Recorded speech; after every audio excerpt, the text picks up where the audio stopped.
Hey folks, I'm Mike. Do you hate ads? I hate ads. You know what I like? Patreon.com/Inkdependence. It keeps this blog ad-free.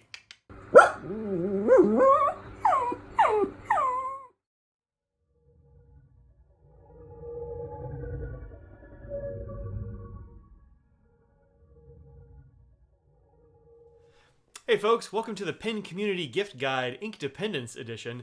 That's me, I'm Mike, Inkdependence.com, the Inkdependence YouTube channel, and at Inkdependence on Instagram. That's Scraggles, she shows up on my channel too. How long have you been producing reviews and content about pens? I've had this blog and this YouTube channel since 2012, but in truth, I've been a pen fanatic and fan for much longer than that. What do you look for in a daily carry pen? Well, I'll tell you, when it comes to daily carry, I want something that's going to be dependable and is going to be sturdy and is going to be convenient, because I can't be bothered to be searching around for pens and trying to unscrew fiddly things. I want a pen that's going to be sturdy and is going to be able to take some knocks. I'm not going to have to worry about it starting up. It's going to be ready every time when I need it. And so, I don't know, a good example of this is this pen. This is a Platinum 3776 Nice Pure. This comes in a lot of different forms, but it's a nice, easy to carry pen. It has a screw-on cap, so it's not going to come uncapped in your pocket or your shirt or whatever. It has this nice cap here, which keeps your nib nice and wet. It's got great nib options. It's a great pen all around. Goes right in my pocket. The other thing about daily carry is that I'm not always using a fountain pen. I know, it's shocking, but sometimes you just need something else. So I'll carry something like this rickshaw sleeve or any of a bunch of other options that'll allow me to carry two things at once very easily. So I put my fountain pen in one side, and then I put something like a ballpoint in the other side. Because sometimes a fountain pen just isn't the thing you need. So I'll carry maybe a Retro 51. This is the Tornado. It's a roller ball, but you can replace that refill with many other things. Or maybe something like this Schoen Design pen, which has a really reliable ballpoint in it, and it's pretty bomb-proof, this little guy. Or this Tactile Turn pen. This is what they call a bolt action pen, and it is a ballpoint. It is made of bronze. It will outlive me. This is the EDC Field pen, which is another one of these great metal pens. Metal pens have a big place, I think, in the EDC world. But, yep, always going to be something like a fountain pen and a ballpoint in my pockets in some arrangement pretty much all the time. To get started, what would you include in a care package to a friend who's a complete pen newbie? A package for a fountain pen newbie, you say? Look, I think it's very important to penable your friends, get them into good stationery, and show them what they could be using. So I think it's helpful to, first off, kind of meet them where they are. And where they are is probably like a Pilot G2, maybe. This is a very popular gel pen. Perhaps also the Uniball Signo. This is a 307. These are also popular. You can find them in Target and Walmart and wherever. Staples has them. But we can do better than those. And my current favorite is actually this one. This is the Zebra Sarasa Dry. So why is this a step up over the other two? I think it's a step up over the other two because the color is bright, the ink is nice and bold, and it dries super mega quick. So sometimes with these guys, you'll get sort of like a blob or something, and then it'll smear, it doesn't look great, you don't love it. This one dries so quickly that you just write with it, run a finger over it, it's already dry. So you can't smear it. It's great. And it feels nice and smooth. It lasts a long time. This is good stuff. So this is a step up in pens. Here's the next thing they're going to need. Better paper. Because most people don't really think about the paper they're using unless they're some kind of fountain pen nerd like you and me. So we can get them some good paper. That's pretty easy, simple, and inexpensive. So here's some good inexpensive paper. This is Maraman Septicolor. It is a Japanese brand. They make all kinds of good paper here. So I don't know, I've written all my notes and this kind of stuff in here for YouTube channel things and all manner of stuff. And it takes everything beautifully because your friends aren't going to necessarily be using fountain pens on everything. They're going to be using pencils, they're going to be using ballpoints, they're going to be using gels, all the stuff.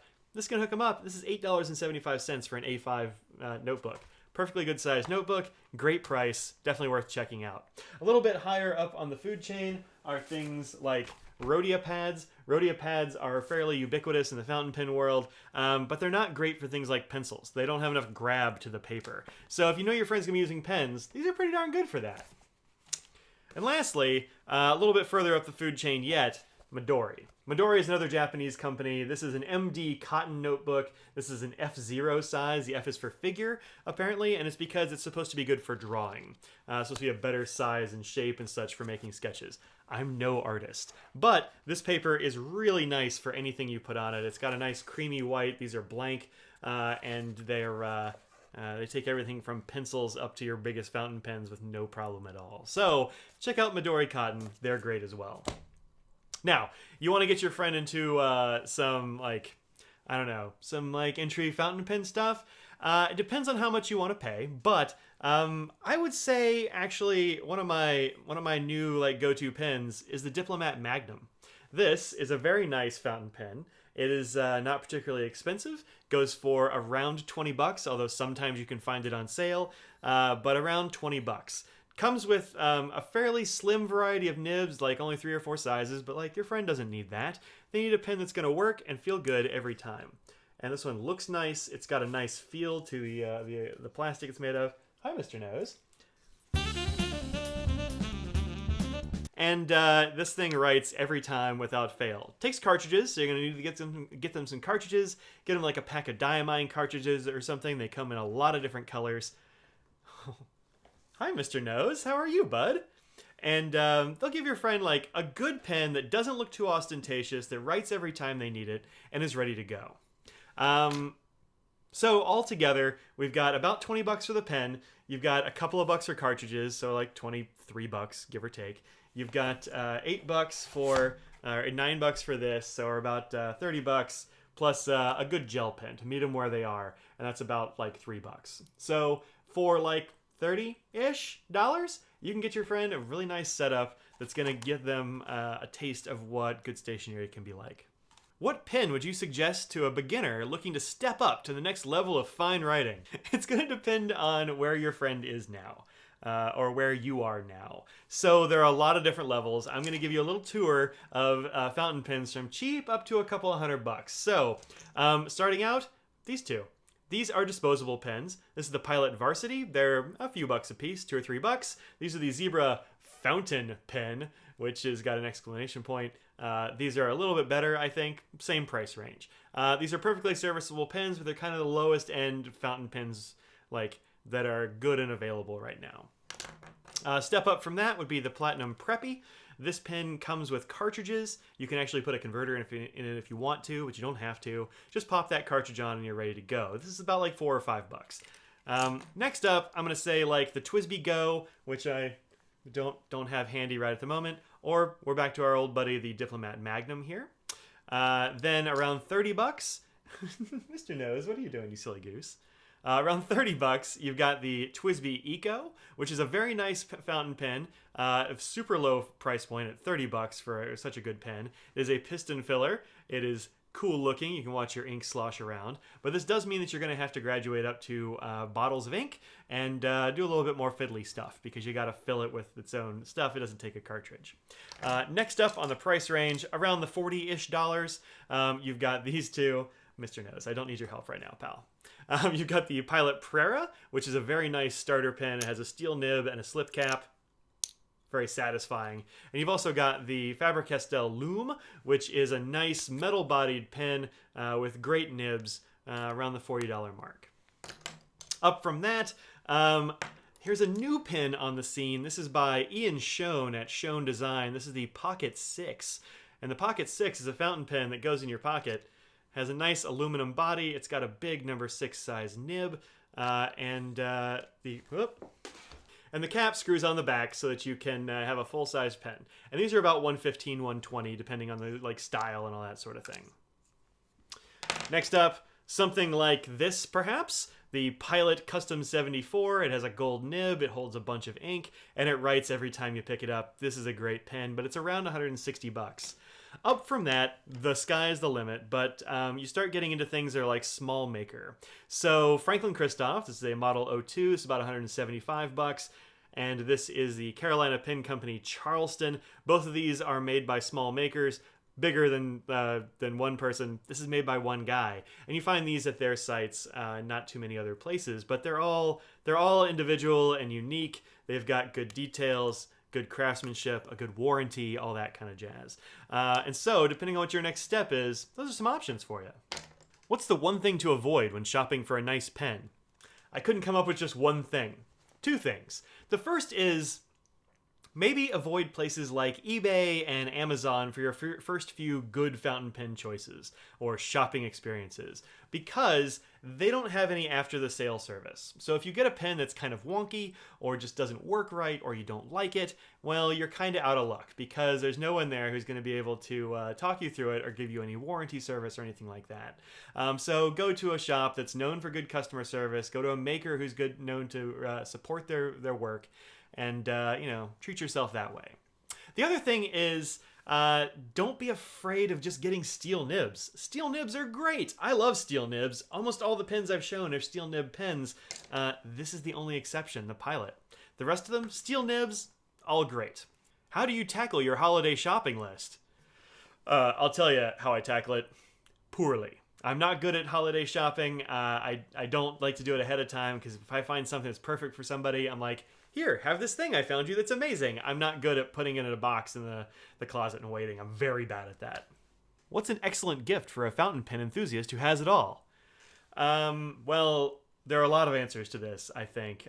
One is, I think paper and notebooks are hard to go wrong with, because it's very difficult to have too many. You're always going to be using them. Somebody who is a pen enthusiast needs stuff to write on. Quality stuff to write on is always a good choice. Another possibility is something like pen storage. It's always great to have stuff to store your pens in. There are a zillion options for this. Franklin-Christoph has some options, like these penvelopes that have been reviewed on my channel. Nockco has some great options, in the Sinclair and the Brasstown and several others. You can get pen wraps like this. Sometimes you can even get them with people's logos and such on them, which are very nice, and give people a way to store pens, and nobody has enough storage. Also, things like displays. If you look online, you can find places that have like glass top displays where you can like set your pens in and like display them so people can see them, and you can find your pen and all that sort of thing. Those are great to have too. Other things like accessories, like this from Semi-Cool Ceramics. My friend Julia Scott makes these. You can take these and like, you put a pen in the front of it, and you can put a bunch of pens behind it.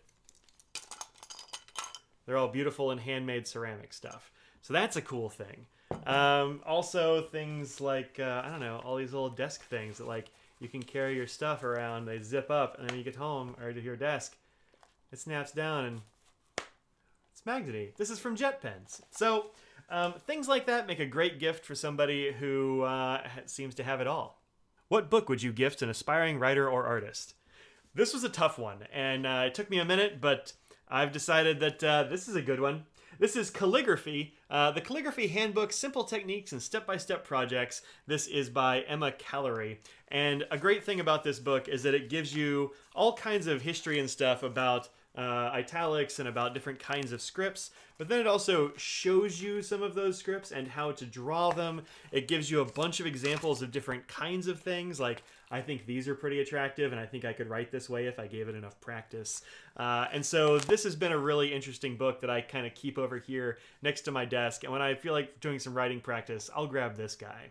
All right, so that's it. Thank you very much for watching this gift guide. I hope it was helpful and helped you find a gift for yourself or for that pen lover, or maybe that pen noob or future pen lover in your life. Thanks again to Goldspot and Tom for inviting me to do this, and welcome to the channel. See y'all around. Peace out. Ooh. Sorry, I'm having trouble hearing you. Thanks, Siri.